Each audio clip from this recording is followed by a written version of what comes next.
Welcome into a super-sized, jam-packed episode of SportsZone. That's right, we have a special one-hour show for you today, featuring all your favorite analysts. We'll vote on the Scrappy Awards. We'll comfort you about the Dez Bryant news of him being released by the Cowboys, and we'll take a look back at the first couple weeks of the MLB season. But the NBA playoffs, guys, started this weekend. You guys have your basketball in hand. You guys look like you just came from the court. You got some nice shoes going on. Let's talk about what everybody wants to know. The NBA playoffs started this weekend. It's been a lot of fun, not for the Spurs, but it's been a lot of fun for everybody else. Team's doing great right now. What has been your guys' biggest takeaways from this opening weekend? Yeah, so I'm going to start off with the Houston Rockets. James Harden had an amazing 44-point outing in 40 minutes against the Minnesota Timberwolves this past Sunday. What a great performance he had. That's a little surprising note, though. We had Chris Paul with 6 turnovers and a -4 while he's on the floor. I don't expect that to happen again, fortunately. And the shooters just weren't there. P.J. Tucker, Eric Gordon, they weren't making shots. I think they're going to make these shots the second game, and we're going to get through it. Aren't you surprised he started with the Rockets? But my big story that I'm watching is the Cavaliers, because every year we go through this LeBron thing. Is he going to be able to make the finals? And every year he's done it since 2011. I don't think he can do it this year. They lost game 1 to Indiana. I'm not overreacting on that. But this is the worst team LeBron has had since 2010. And though he made the finals that year with Mo Williams and Boobie Gibson and Shaq, this is his first time without a second star since 2011. So I think it'll be really interesting. And if Cleveland falls, it makes the East wide open. So I kind of want to build off that because there's been so much kind of talked about Cleveland where it seems like game 1 in the NBA playoffs is the most overreacted to game, although it's kind of statistically been proven game 1 winners do go on to win the series.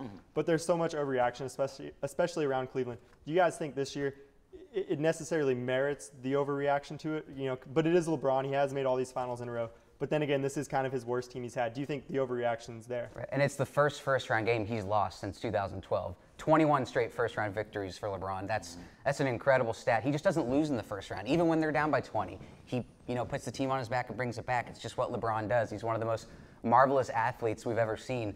But I think not having that second star, I mean, he's had D-Wade, and then he had Kyrie. Kevin Love's not a star anymore. I think this is finally a point of concern for the Cavaliers. I'm not just overreacting to game 1. Yeah, no, I wouldn't overreact to game 1 just because, LeBron James is going to come out and they're going to get things done. I mean, Victor Oladipo and the Pacers came out hot, but I expect Cleveland to get back on track, but I do see them losing the second round to Toronto. So, yeah. I want to talk about trust the process. The Philadelphia 76ers played Miami. Now the series is tied up. Philly, of course, had the big-time game 1 win, 130-102, and then they lost game 2 at home Monday night. Are you guys still on this Sixers bandwagon, or do you think Philly should be a little bit worried about the Heat? Yeah, I mean, vintage Dwayne Wade we saw out there Monday night. I mean, he was killing it. I mean, he was great. I think the Sixers need Joel Embiid to come back. I think that's going to be a huge pressing issue for them. They got shooters. They got Redick. They got Covington on the outside that can make quality, good looks. And I think the Sixers are going to be able to get it done here, though. I think it's so great to have all these first-round series with good teams because the Heat, even though they are a 6 seed, they're a good team. It's the first time since 2005 since all 16 playoff teams have had winning records. The NBA is deep this year. There aren't a lot of bad teams. The one here in Dallas is bad. But most teams in the playoffs now are actually really good teams. As far as the Sixers, I think they're going to get past the Heat. The Heat are just so offensively challenged. And Dwayne Wade, I don't think he can do this again. If he can, it's really great. But it's amazing seeing him, I think, just doing it in a game 2 on the road. He's doing these jump. It looks like it's 2006. Yep. Let's go off. The NBA is such a superstar-driven league. It's all about the big names. Who's kind of been the biggest player so far in these playoffs? It's only been 2 games for most teams. Who's kind of stood out to you through the weekend? That's a good question because we've only had a few games. But I think, you talked about James Harden having 44. And I think if Houston's going to win a championship, they're going to need him big because Chris Paul, as great as he is, isn't the player he was. And Eric Gordon is going to be a contributing player. Clint Capella, he'll contribute, but Harden needs to be a star for them to beat Golden State. So for him to come out and put up 44 right away was really big. Was great, but I'm going to switch to another team in the West, the New Orleans Pelicans. AD has been going off, 35 points the first game. Drew Holiday had 33 this last game and had a crucial game 1 block with like 20 seconds left in that game 1. I think Drew Holiday and Anthony Davis are the two players that I see are making a huge impact in these NBA playoffs this year. Now, we don't have SportsZone over the summer, so we're not going to be able to analyze the next few rounds. Sad tear going out. Everyone's crying. So I want to go ahead and get you guys your final predictions. They don't start until May 31st, so we still have over a month. We still have 2 rounds to go. Who do you guys see in the NBA Finals? I see Houston Rockets going against the Toronto Raptors in the NBA Finals. I stick with the 1 seed in the West, 1 seed in the East. I think they both have the best 2 all-around teams capable. If Toronto can get through Cleveland, I think they're going to be able to make it to the Finals, and I'm praying that the Rockets will too. I would love to see a great Rockets-Warriors series in the Western Conference Finals, but I am still going to pick the Warriors. I'm going to assume Steph Curry comes back in his full strength, and even if not, I'm going to pick the Warriors to beat the Raptors in the finals. Hopefully Lowry and DeRozan can finally get there. Well, you guys know I took a look around the UNT campus this week because I was like, I wonder how interested everybody is in the NBA playoffs. I know we're all interested here at SportsZone. I also wanted to see how much people were interested in the NHL playoffs, how much they liked it. So I took a look around the UNT campus. Let's go ahead and take a look at that video. Is that a playoff beard? What? No? Okay. You like hockey? Hockey. I'm Josh Conrad. I'm out here at the UNT Union to find out how much students know about the NHL and NBA playoffs. Let's find out. Woo! NBA playoffs. NBA, woo! What team are you wanting to win it all? I know, like, they're sleepers, but the Bucks. The Bucks? The Bucks. Why the Bucks? Man, fear the deer. You know, they got Giannis, they got Jabari Parker. They're sleepers for sure. What do you think so far about the playoffs, the first weekend? I think the matchups are looking pretty good. I think the Rockets are probably going to win it all. The Cavs are down right now to, they're playing Pacers. Pacers, yeah. I watched that game, was a little surprised that they lost, especially at home, but I think they're gonna win that series for sure. NHL playoffs. Feel the ice. So what do you think about the NHL playoffs so far this year? You know, they've been pretty entertaining. There's been a lot of crazy games. Pittsburgh and Philadelphia series has been nuts. The first game was Pittsburgh won 7-0, I think. But yeah, I'm going to be looking forward to those. What do you think about the playoffs so far? I think it's going pretty good.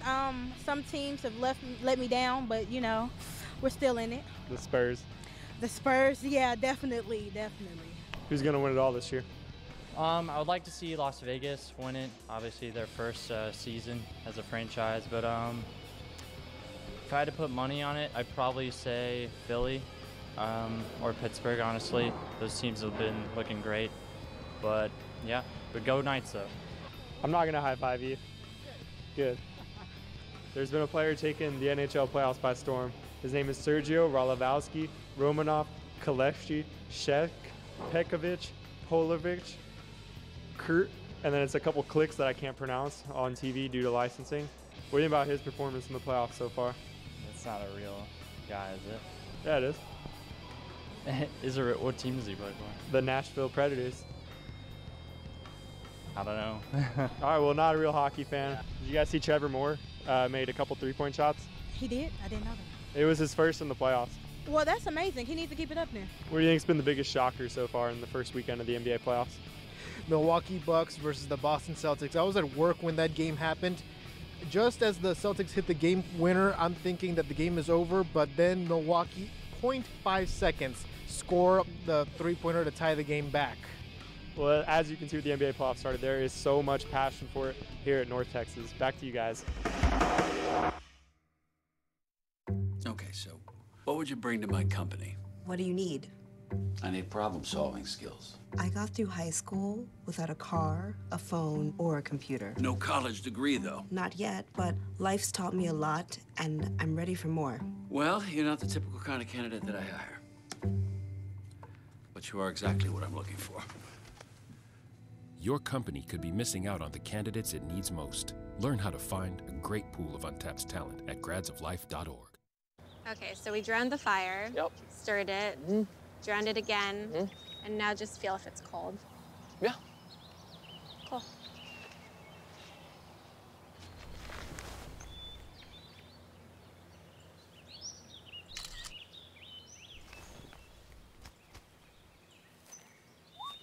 Smokey just gave me a bear hug.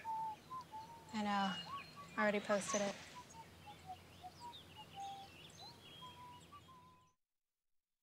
Here's your check.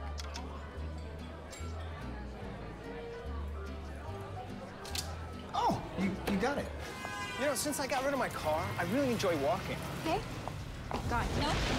Getting pulled over for buzz driving could cost you around $10,000 in fines, legal fees, and increased insurance rates. Oh, you're home early. You live with your mom? That'll set your game back a few years. Buzzed, busted, and broke. Because buzz driving is drunk driving. Oh, Oh, emojis. I thought the conversation just got dumber. Ugh, internet trolls. Just ignore them. I like you just the way you are. I believe in you. She's a hugger. Give her a squeeze. Help up the hand. Ah, there you go. Thanks, mate. You're killing it, Jane!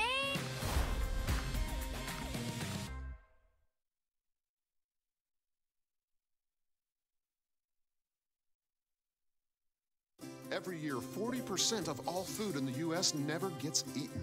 40%. That's almost half the food we produce. Food waste is a serious problem. It impacts all of us. And it's expensive. Your family is throwing $1,500 a year in the trash.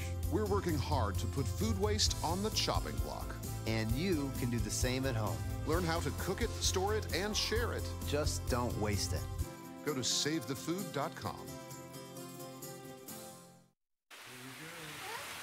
Here we go. We're gonna go out there in the rain. You're gonna get wet. All right, here we go.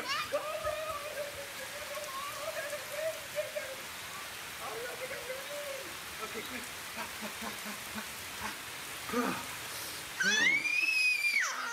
Oh yeah, yes. So much fun.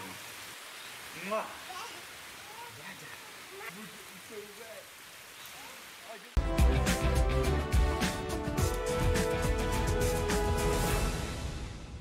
Welcome back into SportsZone, and I think this kind of speaks for itself. We have Joey Catalano, our in-house hockey expert, Garen Shantz along for the ride here. And guys, we are in the American Airlines Center today. Yeah. We're taking a tour around the NHL. Joey's got his pads on. He's ready to play. Let's go. Let's talk some hockey. He's ready to go. Now, guys, let's start here in Dallas. Obviously not in the playoffs, but big news coming out last week when Coach Ken Hitchcock retired. Now, the coach who won the Stanley Cup title back in 1999. What do you guys think about him retiring? He'll be the Stars' third coach in just 3 years. Well, I know the shelf life with Ken Hitchcock, especially with this Dallas job, was very short. He wanted to come to a team that was ready to win now, and Stars really underperformed this year. So, you know, him retiring is not a huge shock to me, at least. However, I'm shocked in the sense that I don't see what kind of candidate the Stars can be looking at right now. Yeah, and I got to agree with you on that one. I think Ken Hitchcock, I kind of knew that he wasn't going to be around for too long. But Jim Neal came out and he said that he wants a head coach who will embrace a fast pace and someone that's not afraid to play those young players. So when they can find a coach that's going to do that, I think the Stars can take that next step. And Where's your hockey uniform, Garrett? You know what? No, you know what? He's got the off-ice dress code. I got the on-ice dress code, so I think we're good. However, if I can make a quick prediction, Alain Vigneault just got let go by the New York Rangers. He likes to play a fast, up-tempo game. We may see a French flag behind the Stars bench this year. Who knows? So sticking with the Stars really quick, what kind of legacy do you think he leaves behind as a coach? Is it something Hitchcock? good, and what do you think on that? Yeah. Hitchcock's going to leave behind a 1999 Stanley Cup legacy. You know, he wanted the most out of his players, and everyone that played for him respected him. So I think he left his mark on the NHL. Yeah, I really don't have much more to say than what he just said. A 1999 Stanley Cup champion. I mean, you can't really beat that. He's been the best coach that the Stars have had in a really long time. I still can't believe you came dressed. Let's go ahead and switch. Let's go to our next location. We're now in Boston, where the Boston Bruins' life is good right now. You're up 2-1 on the Toronto Maple Leafs. Joey, what do you think about Boston? Boston is a wagon right now. They are just absolutely kicking Toronto's butt.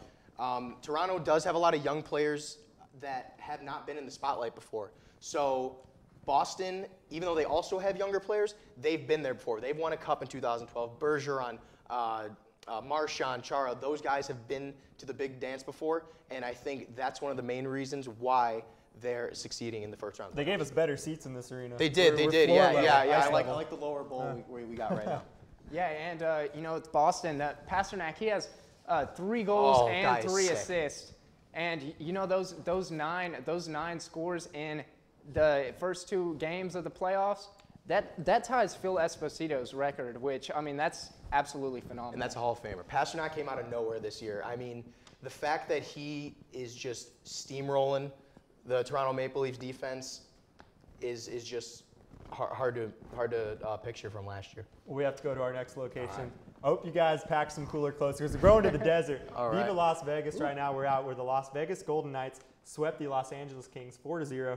advancing to the second round. Now, they're the first NHL team to do this as an expansion team. Guys, what do you think about Vegas right now? I mean, what I think about Vegas has been what everyone else thought about Vegas, is that they wouldn't go far in the playoffs and that they wouldn't succeed in the playoffs. However, they swept the LA Kings last night, and they finished with one of the best records in the Western Conference. So this team has defied the odds this year. You know, kind of ironic, it's Vegas. They defy the odds. I don't see anyone slowing this team down. They got speed. They roll 4 lines. That means that one line's not playing more than the other. And the goaltending of Marc-Andre Fleury is just stellar. Yeah, and that's what I was about to say. Marc-Andre Fleury, he has a .84 goals against average, and that is outstanding. And, you know, just naming a couple things off here, the Kings needed to play a complete game in order to win and to keep going, but as we've said, the Knights have shocked everyone. Yeah, and good goaltending can propel you to the next round in the playoffs. Every game in the Vegas-LA series was determined by 1 goal. So that's how you know that this was a battle of 2 great goaltenders. I want to stay in Vegas a little bit. They're the only team to advance to the second round so far. They obviously swept. How much of a chance do you actually give them to win the Stanley Cup this year? I mean, I would say, a normal hockey man would say no, like that they wouldn't have any chance. But the way they handled the Kings, who was the Stanley Cup champion the past few years, and the way that they just rolled through the Western Conference, which is supposed to be the harder conference of the two, the sky's the limit. I see them potentially ending up against Winnipeg or Nashville in the conference final. All right, we have one more stop. Sorry, I was choking. Let's go to Washington, where the Capitals, king chokers in the NHL for many years now. No one got the joke. No, I got you. My hockey joke. That's all right. I got We're you. in Washington, obviously losing to the Columbus Blue Jackets. They're down 2-1. These fans have been through a lot the past few years. Do Capitals fans, do they feel any better this year? The Caps are like the Cubs of the NHL. I mean, they love them. You know, they're the lovable losers, but they just can't seem to break free of this curse they got. And hopefully, like the Cubs, they get through it, but they just got some bad juju going. I mean, Alex Ovechkin is playing as well as he can. They got a little goaltending controversy right now between Grubauer as well as Holtby. So we'll see how that shapes out. Yeah, and you got to hope that the Caps can finally overcome that bad juju, like you said, like the Cubs had done. Yeah. But it took the Cubs quite a long time. How much longer is it going to take the Caps? Well, guess we'll find out. We'll see. Plus, they didn't give us very good seats in this arena. Yeah, we better get some, We're not big some Caps miles fans for this or something. Guys, we have to take a quick break, but make sure to get some tissues handy, because up next we're talking Dez Bryant, no longer on the Dallas Cowboys. We discuss next on SportsZone. So there you are, shuffling through a stack of resumes, and you come to mine. This is it, first impression, my way in. But can my resume show you how I truly stand out? Like that I was studying, going to night school while working 2 jobs just to help my parents pay for groceries. Or being the first one to always step up. No, that's something you just can't put on paper. Look beyond the resume and discover new ways to develop great talent that is dedicated, hardworking, and determined like me.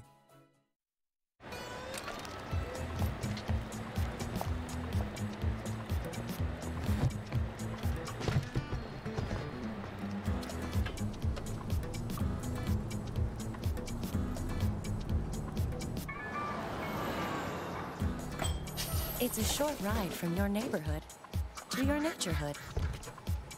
To find a neighborhood park or green space near you, visit discovertheforest.org. Patriotism. It inspires passionate debate. It's worn like a badge of honor with good reason, because it means love and devotion for one's country. But what really makes up this country of ours? It's the people. To love America is to love all Americans. This year, patriotism shouldn't just be about pride of country. It should be about love. Love beyond age, sexuality, disability, race, religion, and other labels. Because love has no labels. Listen, I realize that I'm not perfect, but it all really started to change because you judge me for having a problem. No one is going to know that I need help. I need help. I know that no one is going to judge me for having a problem. I realize that I'm not perfect, but it all really started to change because you listen.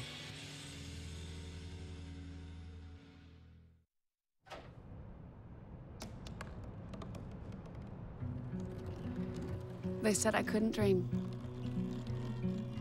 called me a piece of trash and swore that's all I'd ever be.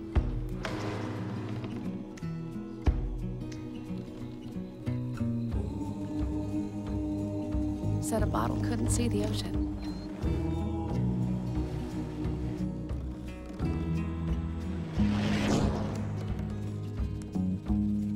Give up. Go back to the dumpster.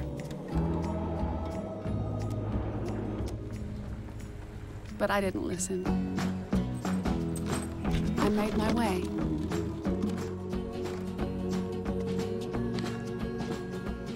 And now, I am what I've always wanted to be.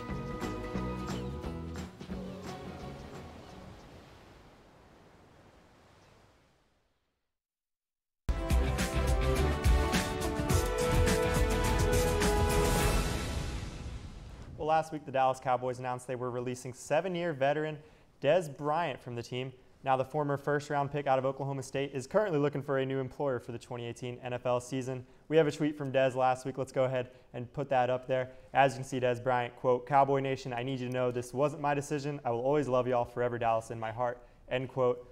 Let's bring it back to the desk. We have Van Malone, Asher Feltman. How are you guys? Did you guys get your tissues over the break to start crying?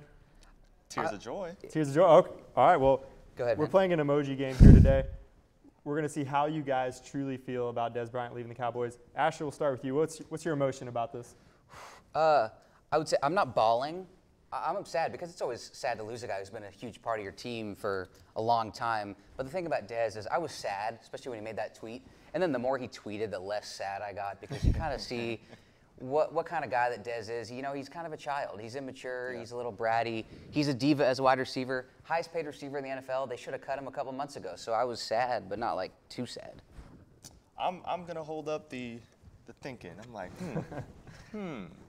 how can this benefit my Texans? Because if you remember, Dez was talking about, oh, I want to play, a team. I want to play them twice a year. Now, the Texans don't play them twice a year. But they are rivals. They're rivals. So not to mention an up-and-coming team. Obviously, Dez wants to win. The Texans have cap space. I think that's something there. There's something there in Houston. So the Texans, where do you possibly see Dez going to? I think Green Bay is a good fit, losing Jordy Nelson. It's all going to depend on how much money he wants, because the reality of the fact is he hasn't been the same guy the past 3 years. He had 16 touchdowns in 2014. Everybody was clamoring that he was one of the best receivers of our era. He has 17 touchdowns in the last 3 seasons combined. The next Michael Irvin. The next Michael Irvin, exactly. Drew Pearson, Michael Irvin, the 88 legacy. I think it's going to depend on how much money he wants to take. Baltimore or Green Bay, these are good spots for him. Houston's even a good spot, but if he wants a lot of money, he may not go where he wants to go.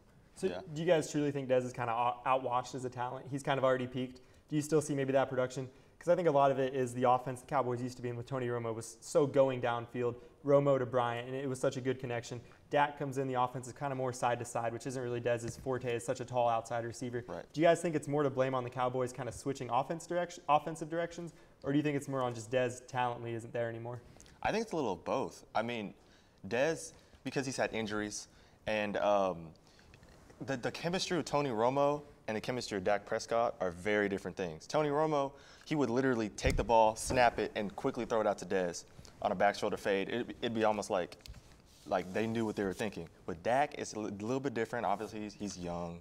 He's trying to develop the more downfield throws, more aggressive throws. But I think it is a little bit of both, and I do think injuries come into that. All right, so let's say Dez goes to an NFC East team. As the Dallas Cowboys, what's your emoji? I got that word right. Emoji based on that decision. I know what you meant, for what it's worth. I think I'll be happy. I live for these kind of stories in sports. It won't be the best thing for Cowboys fans that have loved him all these years, but it'll be fun. That's intriguing. It's good TV. It's theater. And I like that. I think it'd be fun to see Dez twice a year. Good pronunciation Thank on the you. word, by the way. Appreciate it, yes. I'm going to go with the OMG, the oh my goodness gracious, because there's going to be a firestorm because when Dez goes back to Dallas to play that game, if he were to sign in the NFC East, boos will come. It will be a show. Jerry's going to eat it up. He loves a show. And I'm going to be gasping my face off because it's going to be time. Actually, don't think he would be booed. You don't think he would be booed? Don't think he would be I think booed. the fans have kind of taken his side more so. He was I don't cut. know. He didn't demand a You're release. right. You're he right. wanted You're he right. wanted He to was cut. restructure his contract though, which is the perplexing part of this. Is apparently they didn't even offer it to him. You know, it definitely, and I think all the fan reactions kind of so far have been we're on Dez's side. The teammates, however, there's kind of been some differing reports. True. What do you guys think about Dez kind of shifting the blame on his teammates? The teammates maybe not wanting him there. What's kind of the reaction on this? And then what do you guys think? Who really is the blame on? I think that the blame is on both sides. You know, usually when a guy gets cut, you can kind of say it was the player or it was the organization. But an organization like the Cowboys that just make countless mistakes and have a head coach who's a clapping monkey and an owner who's a great businessman but not a fantastic general manager. I think it's easy to blame them. But at the same time, Dez hasn't been that productive the past few years. He doesn't deserve the money he was making. So both sides are at fault. I agree with you. Jason Garrett is a bona fide cheerleader. But really here, Dez, he's always been kind of misunderstood on the sidelines as being a crybaby emotional, but other people are saying, oh, he's just trying to rally his team, you know? And I think both sides are at fault. Dez could have handled his situation at Dallas better, and I think the Cowboys could have handled him better as a person. All right, really quick, no words, just hold up one emoji. How should Dallas feel going into next year? No words, just hold up. Wow. Right here to the Cowboys, come crying? on. We got one crying. We have one thinking. All on Dak and the offensive line. We'll see what happens, Cowboys but it is aren't time good. now for another break. But coming up next, we take a look at the first few weeks of the MLB season. It's fine that other people like you. It's more important that you like yourself. And I'm comfortable with every part of me. Meals on Wheels coming to my door as someone who's housebound assures me that I'm not forgotten. They care that I'm okay. My name is Asha Ida Bell. America, let's do lunch. Drop off a hot meal and say hello. Volunteer by donating your lunch break at americaletsdolunch.org. I'm a retired school psychologist, and helping people was my thing. After my stroke, when Meals on Wheels started, I was on the other end of the stick, so to speak. And I appreciated it very much, the attention that was given. My name is Julius Gaines, creative writer, poet, photographer. America, let's do lunch. Drop off a hot meal and say hello. Volunteer by donating your lunch break at americaletsdolunch.org.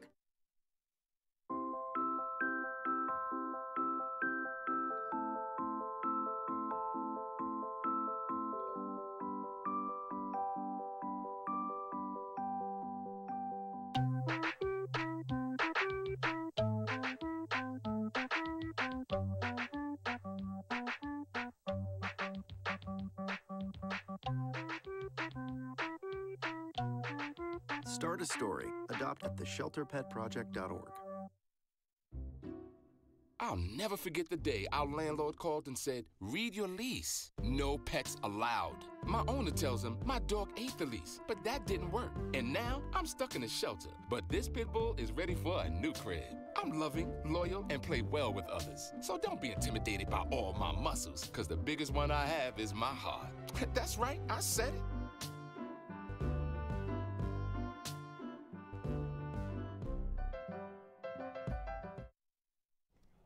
Welcome back into SportsZone, and as you can see, baseball season is heating up. Guys, the best part of baseball, throw that helmet down. Here we go with the punch. Red Sox, Yankees, baseball season is back alive. Woo! Getting the blood hot here in the SportsZone studios. My favorite part is like the bullpen's clear. It's like the bullpen guys, they pitch once every 5 days. All the way across. They're not doing anything. But guys, baseball fights, we all love them. They're amazing. They get put on late night shows constantly. I think I got the most excited I've ever been on this program watching that fight. What do you think about brawls in baseball? Because they're frowned upon in the NBA. They're frowned upon in the NFL. You know, a guy throws his helmet down like they did in that Yankees-Red Sox clip. It's probably like they did get suspended, but it's just such a different connotation with it. Do you guys think there's kind of a double standard in it?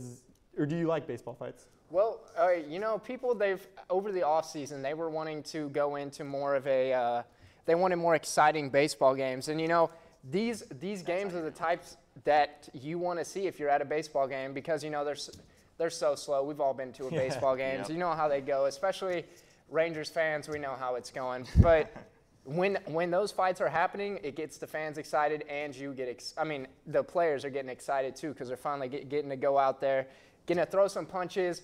And I don't think any fight can still beat Ruggiero Doors a couple years back at the Blue Jays.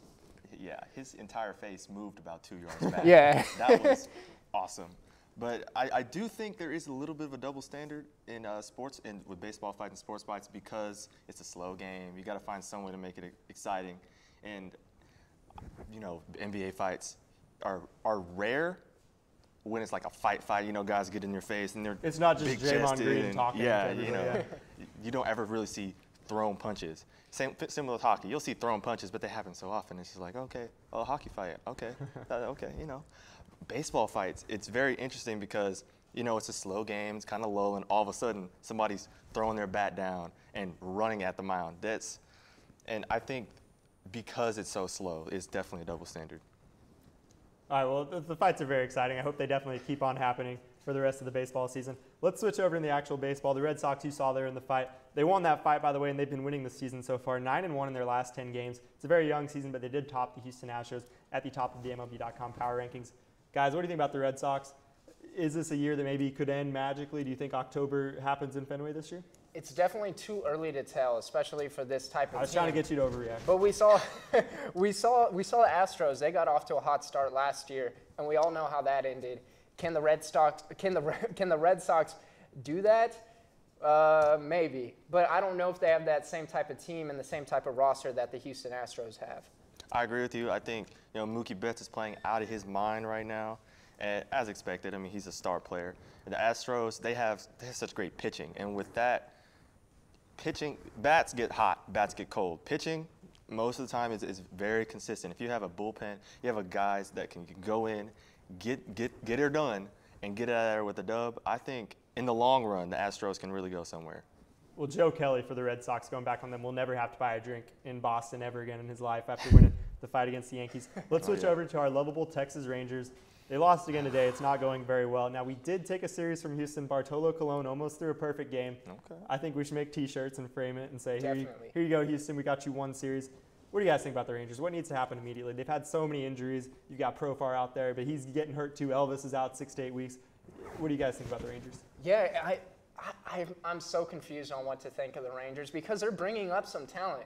We've seen Guzman, and he's performing really well at first base. They put Joey Gallo out at left field again.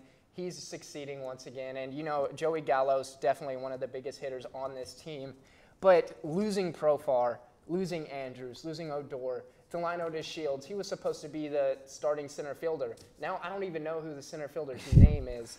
But, I mean, these guys, I think there's Tootsie. Is it? It's T-O-C-C-I. Something like that. Okay. Well, anyways, I think they have some talent in their minor leagues, but I don't know if they definitely are going to have a really hard time even competing for a spot in the playoffs in October. Van, what do you think about the Rangers so far? You mentioned Joey Gallo. He's tied with third in MLB in home runs. He is like the LED light, the bright light lighting up the entire room. And right now, man, I honestly think that the T word that's bad, tanking. Tanking? Yeah, Team tank. tanking. Trust the Team process. Uh-oh. I think because it's so tough to come back from a lot of injuries that come through, I think you're better saying, hey, let's cut our losses. This year's not our year anyway. I think we're going to have to try to get that next prospect, get that next guy, and try to move on from there. Well, it's definitely been a depressing season for the Rangers so far. It's been a great year here at North Texas, though, athletically. Coming up next, we will take a trip down memory lane and a look back at the best moments from the year.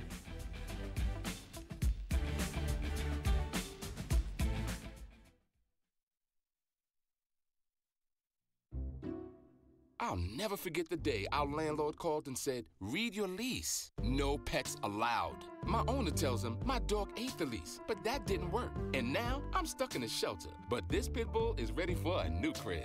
I'm loving, loyal, and play well with others. So don't be intimidated by all my muscles, because the biggest one I have is my heart.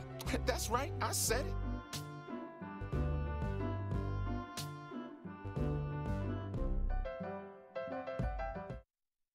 I rescued Toast from a shelter in 2011. I love Toast because she's a lazy diva. Toast does whatever she wants, obviously. She's sleeping right now. She's an epic snuggler. She's so comforting. She's so loving. Toast makes me laugh. When I walked into the shelter, I knew right then that she was special.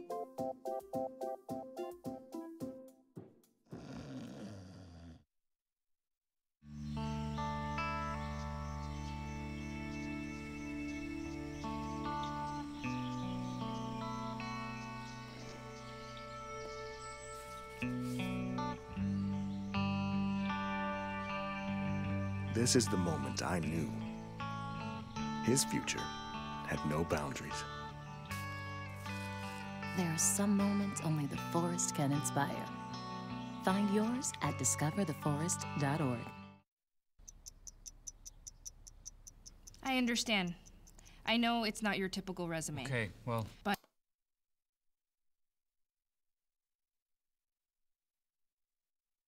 candidate. But I've been working double shifts just to pay for books. I've been raising my 2 little brothers. I'm determined, driven, motivated. Isn't that what you're looking for? Look beyond the resume and discover new ways to develop great talent at gradsoflife.org. Well, it's been a record-setting year for North Texas athletics. Football, basketball, soccer, and volleyball all winning championships this year. Here to reminisce with me about the good times from this 2017-2018 season, we have Tiffany Galshute, Garen Shantz. Got your name right this week again. That's right. Guys, what do you think about this just amazing year? All sports, football, the men's is good, the women's is good, and in just every sport. What do you guys think about it this year? It's all part of the hashtag New Denton. And North Texas, the volleyball team, they won Conference USA. We all know that. They've been very successful. Coach Palaleo is a phenomenal coach. You really can't ask for much better than him. And then you had the football team. They won the Conference USA West. You had Jeffrey Wilson. He's now the 4th all-time leading rusher, and he's 3rd in rushing touchdowns with 32, which is insane. And I guess I should let Tiffany talk a little bit because I have a lot of stuff to hit on, so you can go ahead. He's like, I'm ready to talk. Yeah, and then also women's basketball, they made it to the CUSA semifinals, and I think they did a great job, even though they got booted out. I think they had, a great, winning season. I think that their first winning season in quite a while, actually. Swimming and diving, they took 4th in the CUSA championship. Let's not forget about sports like that. It's a great, way that they had like a lot of podium finishes also during the championship.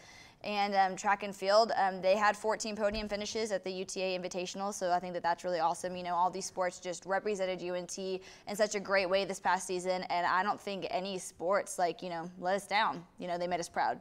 I think we do have a full screen just graphic of everything we've accomplished this year here at North Texas. It's absolutely amazing when you look at the accomplishments. You can see soccer, volleyball, football, men's basketball, women's basketball, softball, all of their just amazing achievements. The softball team hasn't won a conference title yet, but they're trending upwards. They're just 2nd place right now. The last time I checked in Conference USA, they're going to have a good run at the tournament. Now, guys, let's bring it back here. Did you guys expect North Texas to turn around so quickly under Ren Baker? It's only been a couple of years now. You talked about the new den, but did you see this happening so fast? I really didn't see this happening just because last year all their seasons were just kind of, but they brought in Coach Palaleo, who has he has a lot of accolades coming in with him. Grant McCasland, we all know what he had down at Baylor, and Jaylee Mitchell coming from Texas. She also was a former player here, and I guess I kind of need to give her some more praise because I was hating on her, and they were doing so bad. And then we love you, Jaylee Mitchell. Once they hit, once they hit the Conference USA Championship tournament, I don't know what went off, but her, Terry L. Bradley, and the rest of her team, they looked like what they started off as. So really all these coaches that he has brought in, they've really changed the culture. I can't really answer that question. I know there was no clear answer, but you're doing good, I don't know. I really don't know what happened. I don't know what went through. It's really got to be in the water. That's what I'm saying. Guess. Like how you said, better the seasons were kind of like, and then this year they're like, we're not playing around. Yeah. They went all for it.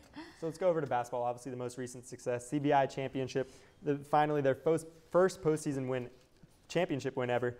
Let's focus in on Grant McCasland. We talked to Ren Baker, the big picture. What do you think about Grant McCasland and what he's done just in his 1 year here?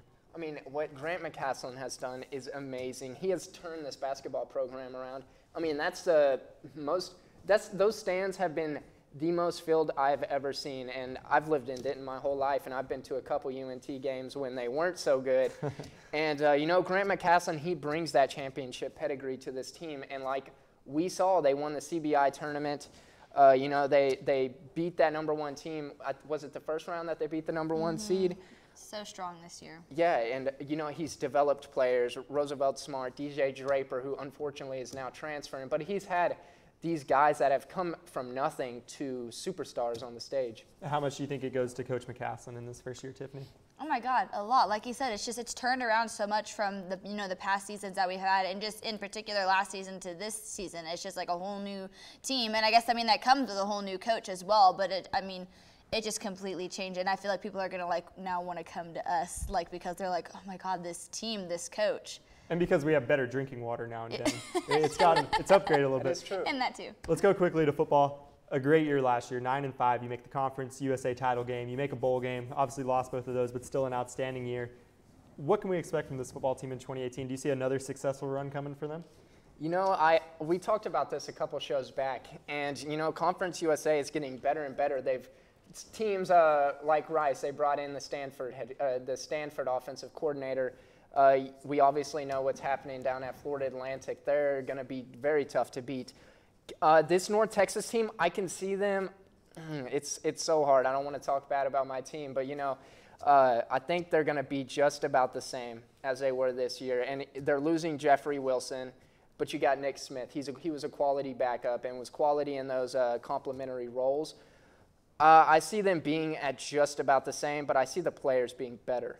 Tiffany, just time for a couple words. Do you see them getting better this year? I agree to an extent of what you said, but them, losing the 2 bowl games, I think they've got motivation now. So, you might not want to That's right. underestimate them. We'll see. I do think North Texas is going to be great next year. But guys, put on your tuxedos because we have a special block coming up next. We're hosting our very own edition of the Scrappy Awards coming up right after the break.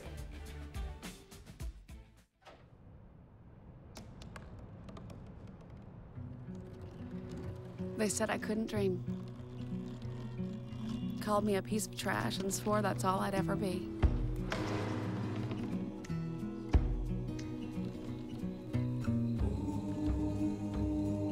Said a bottle couldn't see the ocean.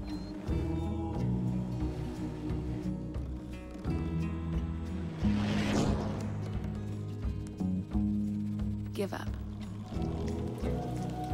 Go back to the dumpster. But I didn't listen. I made my way.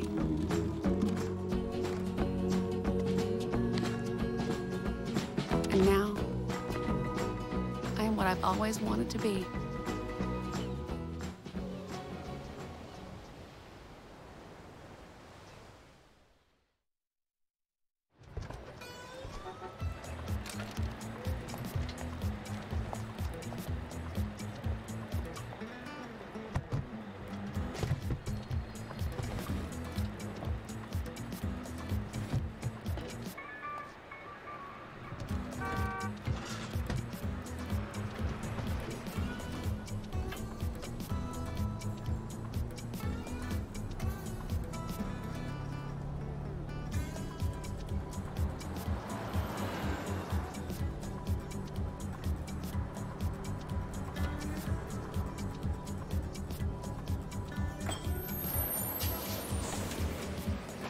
It's a short ride from your neighborhood to your naturehood.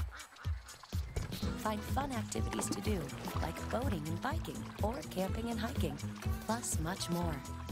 To find a neighborhood park or green space near you, visit discovertheforest.org.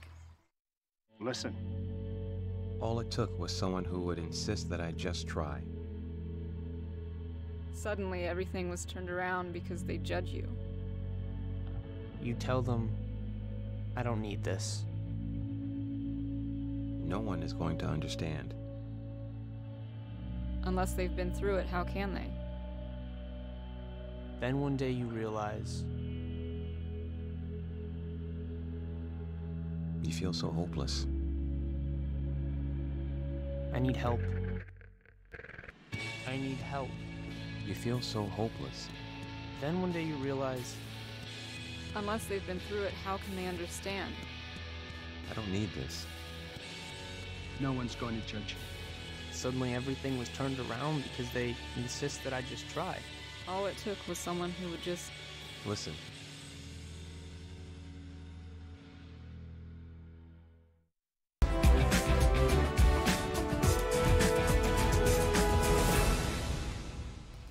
welcome back to SportsZone. We have a very special block right now. It is the Scrappy Awards. Now, the actual Scrappy Awards don't be released until next week, so we're giving you our own SportsZone version. We're going to run through all the categories and tell you who we think should win each category. Let's go ahead and start now. The first category of the day is Female Newcomer of the Year. There's a lot of great, outstanding candidates for this. As you can see, you have Katie Clark, Ariel Diaz, Rhea Isley, Leah Fairs, Trina Mims, Sabrina Pena.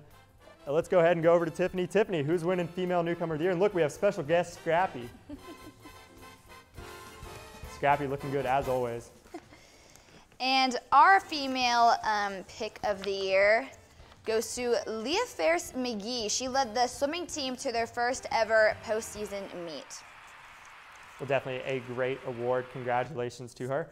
Let's go ahead and switch over to Individual Performance of the Year. A lot of great candidates here. We have Terrielle Bradley, Lacey Gregory, Jalen Guyton from the football team. Also have Claudia Kitching, Maria Canova. You can see all the other candidates there. All very worthy winners. Let's go ahead and see. Scrappy has the envelope again for us. Let's go over to Scrappy. We also Tiffany for this one. Thank you. And our Individual Performance pick was Maria Kononova, and she actually is the first UNT tennis player to beat the second nationally ranked tennis player in the nation. So congratulations to her. Congratulations to Maria, of course. Now this one's Male Newcomer of the Year. Now there's a little less candidates on this one. A TV show's hosts, best option here. Let's go ahead and Male Newcomer of the Year. We have Victor Forsland, the golf player. Jalen Guyton, of course, with UNT football. Joe Ozuku, the football player as well. Zachary Simmons from basketball. Roosevelt Smart, also from the basketball team, had a great CBI. We have Garen presenting this one. Thank you, Scrappy. And the winner for Male Newcomer of the Year is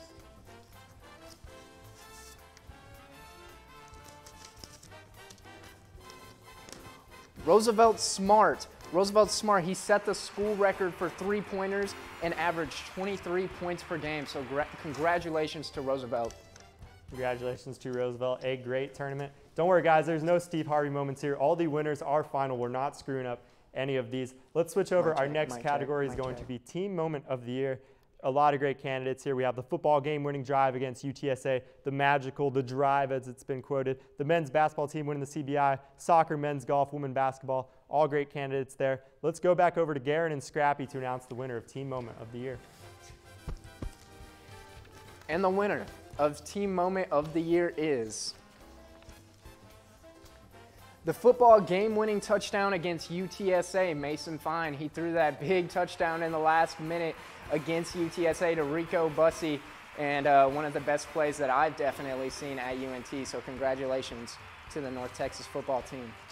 Well, definitely a congratulations to the North Texas football team. Now, they are still in our final category of the day, which is Team of the Year. We'll see if they can take home one more award. It was definitely a magical drive. But Team of the Year, and as you can see there, all these teams have had amazing success. You've got the football team winning 9 games for just the 7th time in program history. The men's basketball team winning the 2018 CBI. Women's basketball with their first winning season in 12 years, reaching a conference tournament semifinal for the first time in 16. The men's golf team winning their first tournament title since 2015. You also have the softball team trending upwards, as we've said, in the volleyball team, who had a season for the record book, including winning the Conference USA. Now let's go over, Tiffany, with our final award and most prestigious Team of the Year. Thank you, Scrappy. All right, and our pick for Team of the Year is women's basketball. And just like you said it, Josh, it's their first time winning the season in 12 years, and they reached the conference semifinals for the first time in 16 years, so definitely deserved it.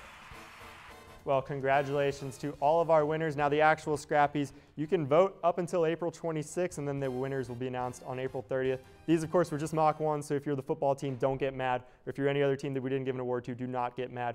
We have just one more break here today, but then we have a very special treat as our producers will make a rare appearance on air. You won't want to miss it. Don't go anywhere. Nhl Nba Awards coming up next on SportsZone. I'll never forget the day our landlord called and said, read your lease. No pets allowed. My owner tells him my dog ate the lease, but that didn't work. And now I'm stuck in a shelter. But this pit bull is ready for a new crib.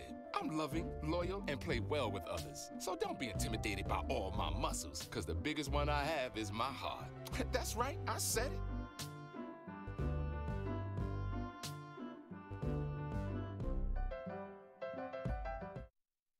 I rescued Toast from a shelter in 2011. I love Toast because she's a lazy diva. Toast does whatever she wants, obviously.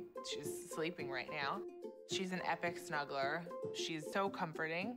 She's so loving. Toast makes me laugh.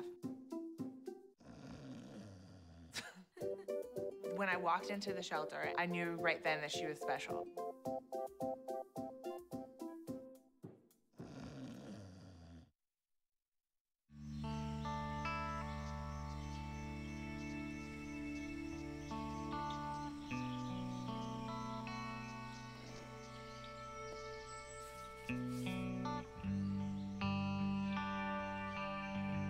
This is the moment I knew. His future had no boundaries. There are some moments only the forest can inspire. Find yours at discovertheforest.org. I understand. I know it's not your typical resume. Okay, well. But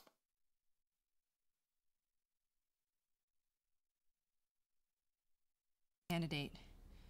But I've been working double shifts just to pay for books. I've been raising my 2 little brothers. I'm determined, driven, motivated. Isn't that what you're looking for? Look beyond the resume and discover new ways to develop great talent at gradsoflife.org.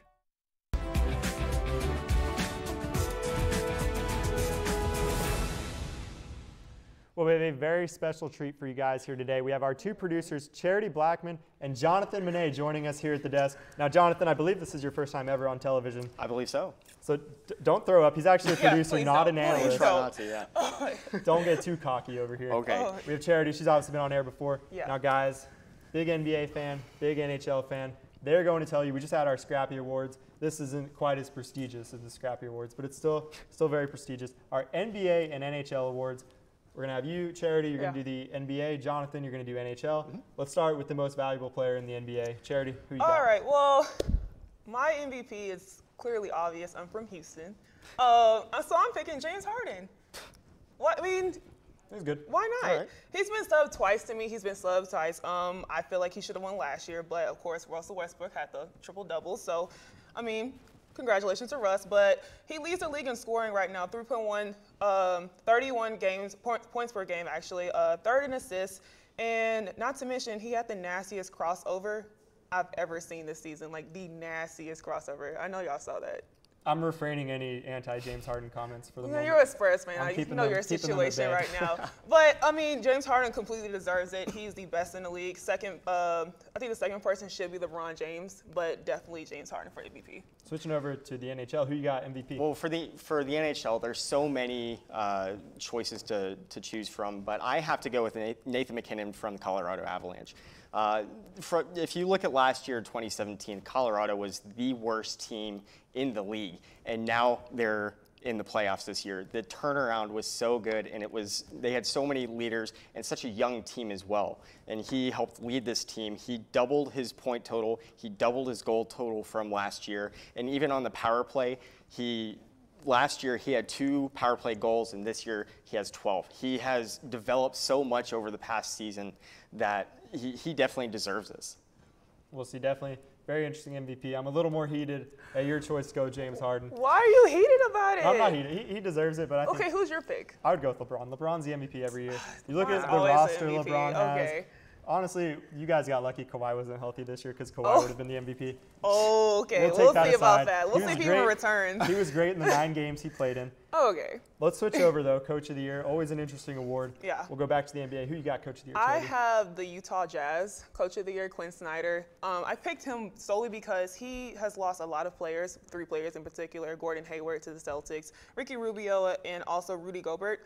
They were out with injuries this entire season, and he still managed to get the number 5 seed in the West. Getting the number 5 seed in the West, that's hard. That's really hard. Yeah. So being able to do that, and they play OKC right now in the first round. They're down 1 game. They play tonight. I think this series will actually probably go to 6 or 7 games because OKC is unpredictable.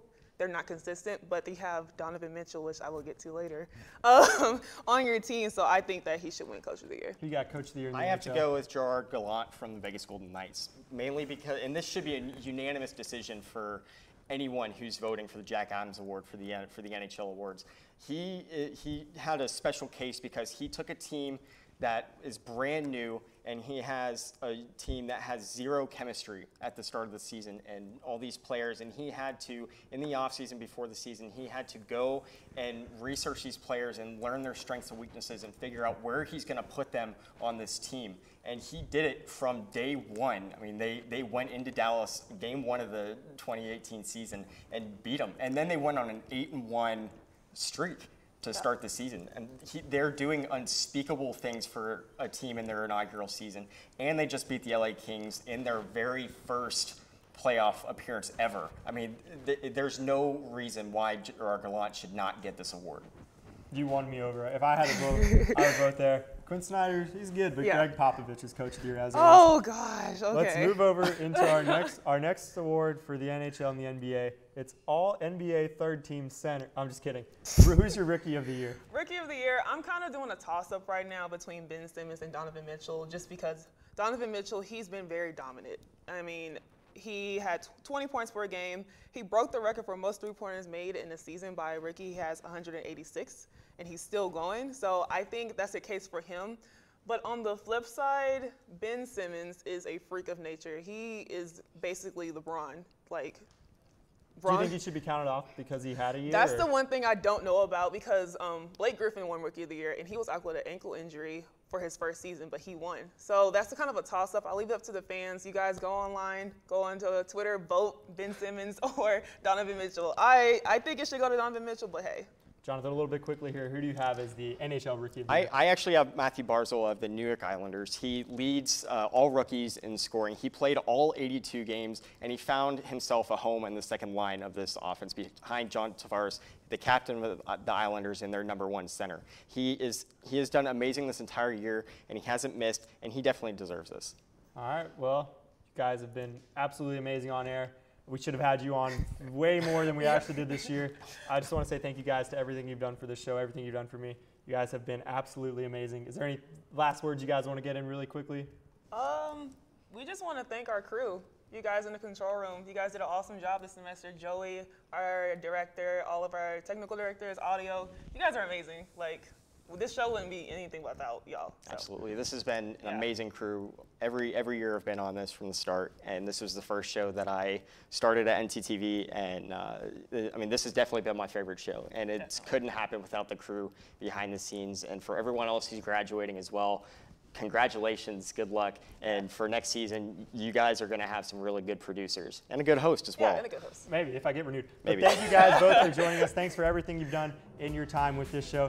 And thank you guys very much for everything, of course. Thanks to everybody who's appeared on the show today. Thanks to everybody behind the scenes that you guys don't see all year long for putting in the work. Thanks, of course, to you for watching. Make sure to follow us on Twitter at NT SportsZone. Follow our YouTube, NTTV Sports, for all the past episodes from this year. And once again, thank you to everybody. We will see you guys in the fall.